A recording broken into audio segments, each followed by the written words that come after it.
Somewhere beyond the edge of noise, beyond the weight of notifications and the low hum of modern urgency, there is a clearing in the forest. The trees stand still, as if holding their breath, and morning mist drapes the branches in a hush that feels older than speech.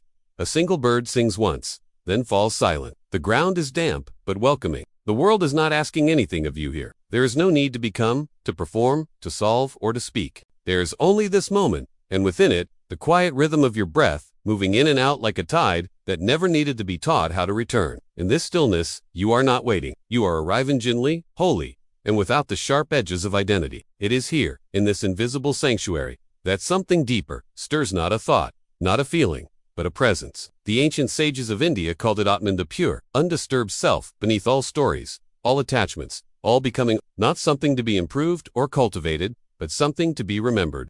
And yet, this remembrance was never meant to be dramatic. It was quiet. It was a silence so vast that even thoughts grew tired of echoing inside it. The Upanishadic teachers of the forest, those early mystics of India, spoke not of enlightenment through effort, but of a seeing that arises when striving ceases. To sit in mauna, in sacred silence, was not merely to stop speaking, but to allow the surface mind to become transparent enough for the eternal to shine through. In another part of the world, centuries later, different seekers would sit with their own form of stillness. On the marble steps of Athens, in the shaded colonnades where merchants once passed, Zeno of Citium taught that true peace came not from controlling the world, but from mastering our responses to it. The Stoics, too, sought stillness, not the stillness of escape, but of presence. Epictetus, born a slave, taught that no external chain could bind the soul that recognized what was, and was not, within its control. Marcus Aurelius, ruling over a fractured empire, turned to his journal not to assert his power, but to remind himself that stillness could exist even amid turmoil.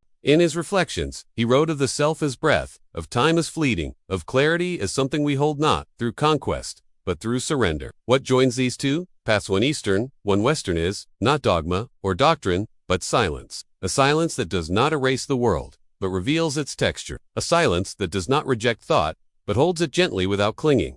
This video is not here to teach you how to meditate. It is not a system, nor a lesson. It is an unfolding, a slow, inward turning toward that which was never lost, only overlooked. Through stillness and story, through ancient texts and modern breath, you are invited to return, not to an idea, not to an ideal, but to a knowing that precedes all explanation. Close your eyes if you wish, but even with them open, the path is already beneath your feet. You are already here. It begins not in a temple, nor on a mountaintop, but in the most ordinary of places, a small kitchen, dimly lit by morning sun, where the kettle begins to whisper before it sings. A crowded subway platform where the stillness is not in the silence, but in the gaze of someone who chooses not to be swept up. A narrow hallway where a mother ties her child's shoes with a kind of soft presence that the world has forgotten how to name. It begins here, not in retreat from life, but right in the middle of it. Stillness, as it turns out, does not wait for perfect conditions. It is not the privilege of the monk, nor the hobby of the bored. It is an art as ancient as breath itself, a decision, renewed moment by moment, to remain. In ancient India, this form of stillness was known not only as meditation, but as though often translated simply as silence. Its meaning runs deeper, flowing like an underground stream beneath the noise of everyday life. Maona is not just the absence of speech, but the quiet that blooms when the mind no longer feels the need to explain, defend, or narrate. It is the soft exhale of the soul no longer performing. In the swirl of modern life, we are trained from every angle to react. A notification chimes, and the thumb twitches, a headline flares, and the heart races. A comment appears, and the ego sharpens like a blade. We have become fluent in reaction, but foreign to reflection. Yet, beneath that surface conditioning, a much older instinct remains, a memory of stillness that never left us, only drifted to the edges. The Stoics of ancient Greece recognized this with astonishing clarity. In the marketplace, surrounded by buyers and sellers, philosophers and skeptics, Zeno of Citium began to teach that virtue was the only good, and that inner peace came not from what we possessed, but from how we responded. Epictetus, once a slave, reminded his students that no one could disturb the soul unless the soul gave them permission. To master oneself was to be free, even in chains. And perhaps most poignantly, Marcus Aurelius, emperor and philosopher, carrying the weight of war and empire, would pause in the solitude of his tent to write, "You have power over your mind, not outside events.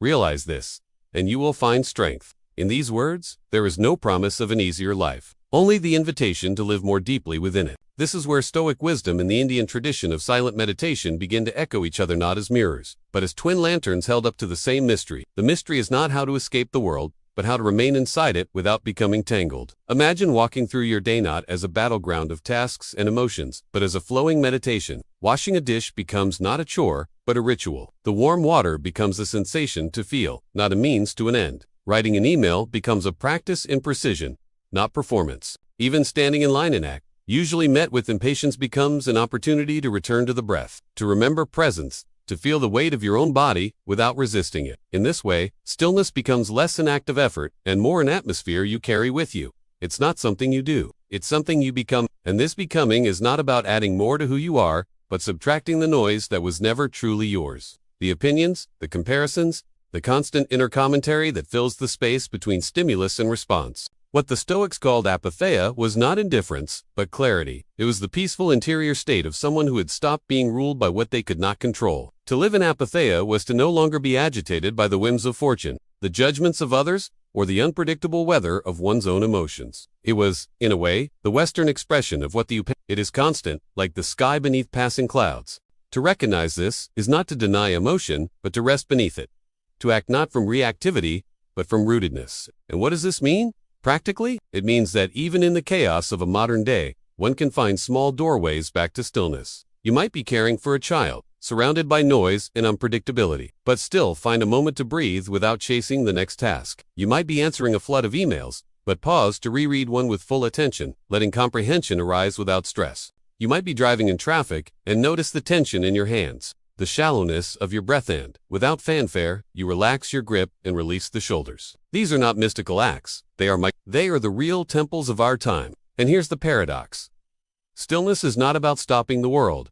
It's about not being spun by it. It's not about muting every sound, but hearing them without being carried away. It's not about stilling the body, but about no longer resisting what is. In this way, everyday life becomes the perfect training ground for presence. The Stoics knew this, the yogis knew this, and somewhere deep within, you do too. There is no need to flee to a cave or mountaintop, though those places may help. The invitation is simpler, or harder, to be still in the middle of movement, to be calm in the middle of noise, to be present in the middle of a life that never stops moving. So the next time you feel overwhelmed, pulled in a dozen directions, tempted to react out of habit, not to retreat, but to return. Return to the breath, return to awareness. Return to the space within that never needed to prove anything, because you don't need a quiet world to be at peace. You just need to remember that peace does not come from the world at all. It comes from remembering who you are beneath it. And yet, this kind of remembering has a history. It was not born in cities. It began in forests, in caves, in the hush of early dawn, when questions arose more powerfully than answers. Who am I? Beneath all this, what is the self, if not the thoughts I think or the roles I play? What remains when the mind falls silent? These are the questions the ancients asked, and in asking, they stumbled upon truths that continued to whisper across centuries. To follow their path, we must travel back, not with haste, but with wonder. And that is where we will go next. Long before cities had names and empires carved their ambitions into stone, before scriptures were bound and systems codified, there were people who simply sat, not in pursuit of power or perfection, but in pursuit of what had no name, a silence, not empty, but full, not passive, but radiant. Around 800 BCE, in the shadowed groves and secluded ashrams of ancient India, the earliest Upanishads were composed. These were not dogmatic texts, nor were they meant to convince. They were offerings, quiet articulations of something glimpsed in the deepest layers of meditation. In their verses, something revolutionary unfolded, that beneath the body, beneath thought, beneath even the sense of personal identity, there existed a self untouched by time, untouched by change. This was Atman, not the personality or the roles we inhabit, but the ever-present witness beneath them all. It was not something acquired, but something remembered when all other identities were peeled away. Atman was said to be unborn, undying, without boundary, beyond dualities, beyond sorrow and delight, and to realize it was to be free not in the sense of liberation from the world, but freedom in the heart of it. This realization was not a product of debate or theological consensus, but a flowering of inner stillness. The sages of the Upanishads turned not outward for answers, but inward, through long hours of meditation. Through the practice of a sacred silence, they withdrew, not in rejection of the world, but to listen more clearly to its source. In mountain caves, in forest huts open to the wind, they sat, unmoving, attending not to words, but to what remained when words fell away. And yet, across the continent, in a different world, bound by marble and rhetoric, another silence was forming, one, not rooted in mysticism, but in reason. In 3rd century BCE Athens, Zeno of Citium began to teach in a painted colonnade where daily life passed by in its usual clamor. Among the merchants and skeptics, he planted a different kind of seed, the idea that virtue alone was sufficient for happiness, and that inner peace could be found not by altering the world but by mastering one's perception of it. This was the quiet birth of Stoicism, a philosophy of profound practicality. Where the Indian sage sat to dissolve the illusion of ego, the Stoic trained to remain unshaken by events beyond his control. Both paths, though expressed in different languages, were aimed at the same truth, that serenity is not given by the world, but uncovered within. Among Zeno's successors, few carried the torch with more resilience than Epictetus, a philosopher born into slavery. From the confines of bondage, he taught of a freedom deeper than circumstance, the freedom to choose one's attitude, to govern one's internal responses regardless of external injustice. It is not events that disturb us, he taught, but our judgments about them. His words were not abstract, they were forged in fire. And in them, one hears a subtle echo of neti neti, the Upanishadic phrase meaning not this, not that, the practice of discerning what is truly self by discarding what is not. Epictetus, too, asked his listeners to examine what was theirs by nature and what was merely temporary noise. What remains, he implied, is indestructible. And then there was Marcus Aurelius, Roman emperor and reluctant philosopher, whose rule was marked by war, plague, betrayal, and relentless burden. Yet, in the margins of his life before battles, after state decrees, he turned inward. He wrote not for others, but for himself. His Meditations, a private journal of reflection, doubt, and quiet anchoring. Again and again, he returned to the breath, to the present, to the impermanence of all things. You have power over your mind, not outside events. Realize this, and you will find strength. He called the self-reasoning nature, a spark of divine order echoing through each human being. He questioned identity, death, the illusion of control, all with the tone of someone not preaching, but remembering. In one moment, he wrote, "What am I, if not a little breath, holding itself upright?" That question, humble and unadorned, places him squarely alongside the sages of India, who had written centuries before that the breath pranay is not merely air, but a doorway to the unchanging self. What stirs the imagination is not only the content of their insights, but the symmetry. A yogi carved in sandstone in 12th century India sits with legs crossed, hands on knees, spine long, eyes half. A figure from a 5th century Greek vase sits in near identical posture, a slight smile on his lips, hand lifted not in rhetoric, but in stillness. Across space and time, these two never met. Yet something in their silence rhymes. In both, there is no grasping, no fleeing, only presence. A surprising fact lingers here, one that draws scholars into quiet speculation. A Sanskrit manuscript from medieval India, stored in a remote monastery, shows a meditating figure flanked by an unfamiliar symbol, a spiral within a circle, strikingly similar to a geometric motif found on Stoic teaching stones excavated near Corinth. Coincidence? Perhaps, or perhaps a hint that silence travels, not through trade routes, but through the shared architecture of the soul. Even today, historians remain divided. Some propose that cross-cultural exchange between the Greco-Roman world and the Indian subcontinent occurred through Hellenistic conquests, through the Indo-Greek kingdoms that followed Alexander's campaigns. Others argue that these similarities arise not from influence, but from convergence, that given enough depth, human inquiry arrives at the same place, that to sit long enough in silence is to shed the particulars of culture, and to begin hearing what is common to all beings, suffering, breath, and the strange luminosity of awareness that watches it all. Perhaps the sages and the Stoics, without knowing it, were tracing the same circle in from the outside in, the other from the inside out. But what is undeniable is that both traditions produce more than thought. They produced examples, not saints or icons, but human beings who lived amidst difficulty and returned again and again to the center. Their writings survive not as relics, but as invitations. Marcus, burdened with empire, could still pause to observe the transience of things. Epictetus, stripped of status, still declared himself sovereign of his own soul. And the ancient rishis, their names long lost, left behind verses so clear they still resonate through centuries, whispering, not instructions, but reminders. And so we look back not to recreate their lives, but to remember what they remembered, that there is something within you already whole, that beneath the stress, the striving, the questions, and the grief, there is a silence not of absence, but of presence, a stillness that is not indifference, but depth. You do not need to sit in a forest hut or wear robes to find it. You only need to stop, gently, and turn inward, because history is not merely what happened. It is what continues to echo, beneath the surface of your breath, beneath the noise of your day. And the echo is saying, return, not to the past, but to yourself. Some truths arrive not with certainty, but with mystery. They do not announce themselves with thunder or revelation, but with questions that settle slowly into the mind, like mist into the folds of a valley. Silence is one of these mysteries. Not simply the absence of noise, but something deeper presence that hums beneath the surface of things. Across cultures, across centuries, this silence has drawn seekers to strange and sacred places. Caves, monasteries, temples carved into cliffs, desert hermitages, and forest huts, half swallowed by vines. These places are not marked by opulence, but by acoustics. Not by images, but by echoes or, rather, by the absence of them. In 1965, deep within the rocky escarpments of Maharashtra, India, archaeologists made a discovery that would later be called the ancient anechoic chamber. Tucked inside the famous Ellora caves, a particular chamber within the Buddhist complex revealed an acoustic quality that stunned researchers. When a sound was made, no echo, no resonance, just a stillness so complete that even thought seemed to falter. Why would a chamber like this exist? Was it a coincidence of architecture or a deliberate act of spiritual engineering? And more hauntingly, what did the ancients understand about silence that we, with our technology and neuroscience, have forgotten? The Ellora caves are vast, with intricate carvings and devotional spaces. But this particular chamber undecorated, bare silent feels like something different. Not a shrine to gods, but a shrine to absence. One cannot help but imagine a practitioner sitting cross-legged in the center of this space, dissolving into the soundless stone, pursuing not ecstasy, but disappearance, the quiet unraveling of the ego into something vast. Meanwhile, in the Western canon, silence was rarely treated as a subject in itself. But one man, writing amidst the political decay of the Roman Empire, hinted at it in ways that now seem prophetic. In his Meditations, Marcus Aurelius referred to a peculiar experience. I have known, he wrote, a sound without quality, a stillness that presses like wind against the chest, yet contains no air. Scholars for decades dismissed this line as metaphor.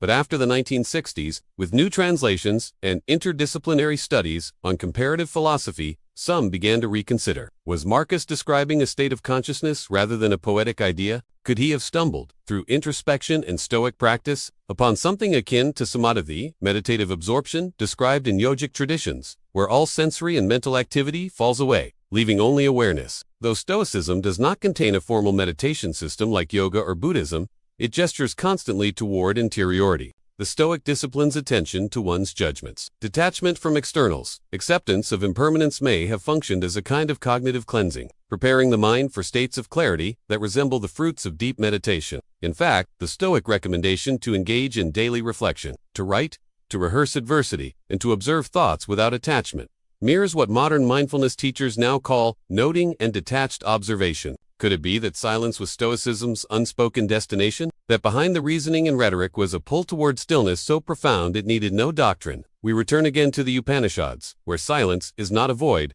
but a medium. The Brihadaranyaka Upanishad tells us, where words return, having not attained, along with the mind know that as Brahman, this is not silence as lack, but silence as fullness where, even language must surrender. In these lines, silence becomes the teacher, not an absence of meaning, but a meaning too large for expression. And in this vision, silence is not a break from life, is the deepest form of participation in it. To be silent in this way is not to turn away from reality, but to meet it without interference, without commentary. Across Asia, silence has been encoded into architecture. The design of Zen temples in Japan, the layout of Tibetan retreat caves, and even the sacred geometries of Indian shrines often involve the deliberate modulation of sound. In the Ajanta caves, one finds that a whisper at one end travels in strange, spiraling ways to the Odora, reminder that space is not neutral, and that silence can be shaped. These temples are not merely places to worship. They are instruments built, not for spectacle, but for stillness. And across the Mediterranean, while fewer physical examples remain, the Stoic schools of Athens were often described as sober, quiet places, where the only sounds were that of sandals on stone and the turning of thought. Silence was not imposed, it was revealed as the default. Once opinion and reaction fell away. What is striking is how similar the cultural footprints become once one listens for stillness rather than doctrine. In both Indian and Stoic traditions, speech is treated with restraint. Mauna, the Indian vow of silence, is not just about not talking, it's about not disturbing the internal quiet with unnecessary thought. Stoic authors too often emphasized the virtue of measured speech, of speaking only when necessary and always with care. To waste words was to waste life, and perhaps more profoundly, to speak carelessly was to break the rhythm of an inner silence that, once disturbed, takes time to restore. Marcus Aurelius even warned against chatter in the soul, that internal monologue which, left unchecked, becomes a storm louder than any marketplace. The question remains, did these cultures influence each other? Did the stillness of the East reach the thinkers of the West? Or did both, independently, reach the same silence? Trade routes certainly existed. After Alexander the Great's conquests, Greco-Indian kingdoms formed in what is now Afghanistan and northern India. Stoic influence mingled with Buddhist imagery on coins, statues, and shrines. And in these hybrid spaces, silence was often depicted not as emptiness, but as serenity of figure seated, eyes half closed, unmoving amid chaos. One such sculpture found in Ai Khanum, an ancient Greco-Bactrian site, shows a figure in a meditative pose, not unlike later depictions of the Buddha.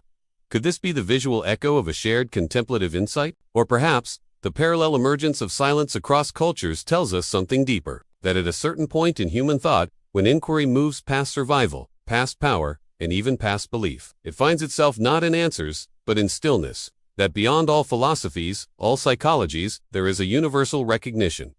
To listen deeply, one must fall silent. To know truly, one must unknow. And so, silence remains not as something fragile, but as something indestructible. It waits not in temples or texts, but in every breath, pause before speech, in the moment before reaction, in the space between thoughts, across ruins and manuscripts, statues and stone chambers. One message is carved in cultures that never met. Stillness is a shared language. It does not require translation, only attention. And as we return to our lives of messages and motions, of deadlines and dialogue, one question lingers gently in the air. Can this silence, ancient and unclaimed, be brought back with us? Can we live in the modern world while keeping even a small flame of it alive? Not everyone can retreat to a mountain cave or sit for hours in ancient silence. The modern world does not pause. It spins noisily, insistently pulling us into its current of responsibilities, relationships, devices, demands. Mornings begin not with birdsong, but with notifications. The day is segmented by meetings, messages, and the subtle anxiety of always being slightly behind. In such a world, silence seems not just rare, but inaccessible. And yet, this is where the teachings of both ancient India and Stoic Rome find their truest expression, because their wisdom was never meant for monks alone. It was always meant for life as it is not as we wish it to be. The Indian yogi may have sat in a forest, but his realization of Atman, the unchanging self, was not confined to solitude. It was to be carried into every act, every breath, every moment. Similarly, Epictetus did not teach from a temple. He taught from exile, from limitation, from the messy, unpredictable currents of human life. His greatest insights came not from control over circumstances, but from control over attention. He taught that even a servant can live in freedom, and even an emperor can live enslaved if they do not govern the inner realm. In this light, meditation and stoicism become less like separate practices and more like lensy ways of seeing daily life. Silence, then, is not a setting, but a skill. It is not where you are, but how you meet what arises. You don't need to be alone to be quiet. You don't need to stop moving to be still. Consider, for example, the moment when you wake, before thought rushes in, before you remember your name or schedule, there is a space brief, tender where only awareness exists. That is a doorway. Or the moment when your child asks you a question while your phone vibrates in your pocket. You can react, or you can pause. Breathe. Return to the center. Respond from stillness. The difference is not visible to others but inside. It changes everything. The Stoics called this capacity praesosia, not attention scattered, but attention rooted. And in Indian meditation, the word smriti, often translated as mindfulness, also implies remembrance. Not remembering facts, but remembering the self, the breath, the truth behind appearances. Both are practices of return, of choosing again and again to inhabit the present, not as an escape, but as the only place where life is truly lived. This is where the power of silence reveals itself. Not as withdrawal, but as clarity. When you no longer react to every noise, every headline, every fleeting emotion, you begin to choose your response. You begin to listen not just to others, but to yourself. You begin to notice that irritation is not caused by traffic, but by resistance. That stress is not imposed by your calendar, but by your identification with it. In these micro-realizations, the ancient teachings become real. They cease to be ideas and become practice. For instance, imagine yourself washing dishes. Your hands move through water, your breath is steady. Normally, this is a chore, something to rush through. But what if just for a moment, you notice the warmth of the water, the sound of droplets, the arc of your spine, the sensation of being alive? In that moment, you are meditating not apart from the world, but fully within it. You are silent, even if the world is not. Or picture yourself in traffic. Horns blaring, lights flashing, impatience rising. The Stoic might ask, is this within your control? No.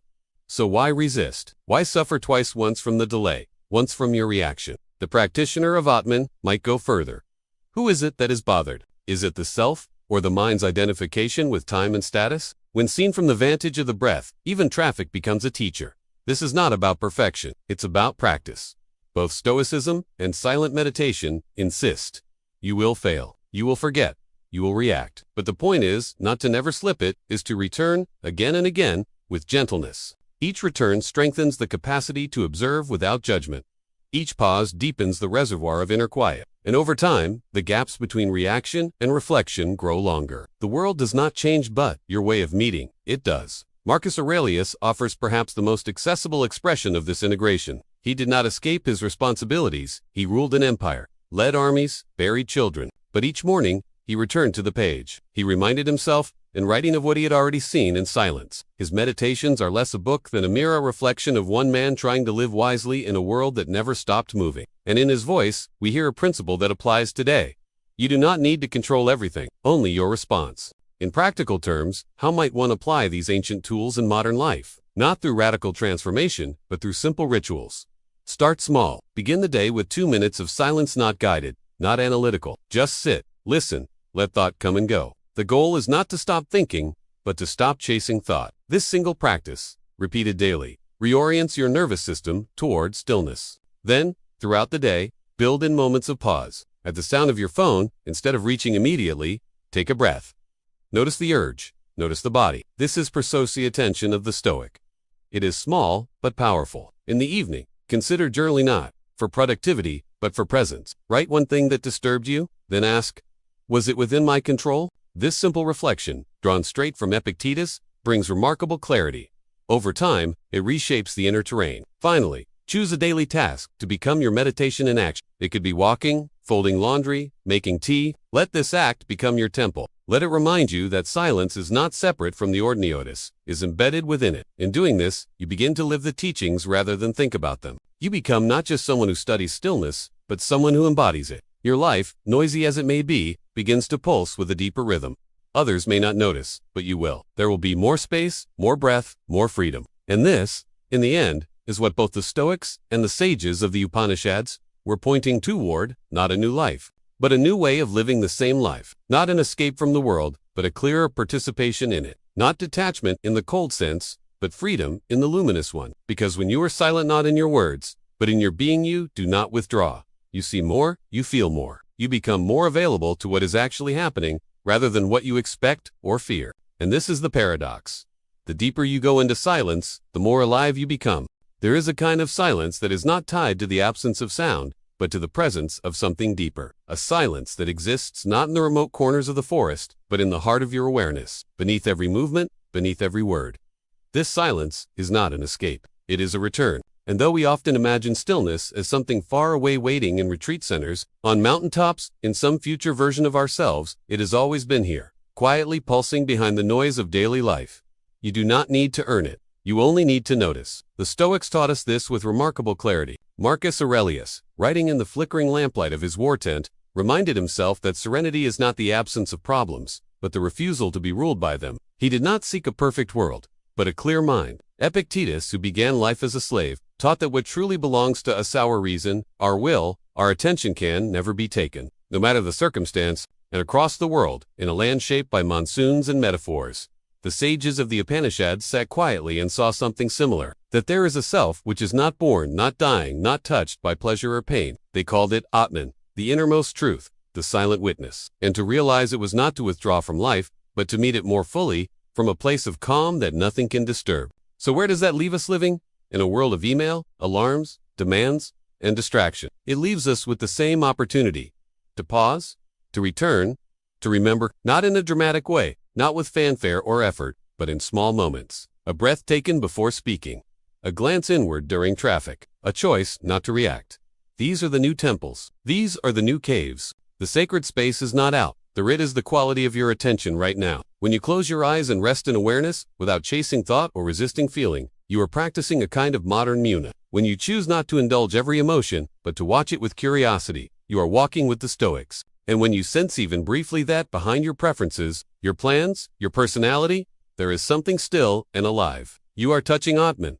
Silence then, is not just something you experience, it's something you become. Not by turning away from the world, but by learning how to sit gently inside it, with all its noise, with all its sorrow, with all its beauty. To be silent, in this sense, is not to be passive, it is to be rooted, present, unshaken. It is to hear the world more clearly, not less.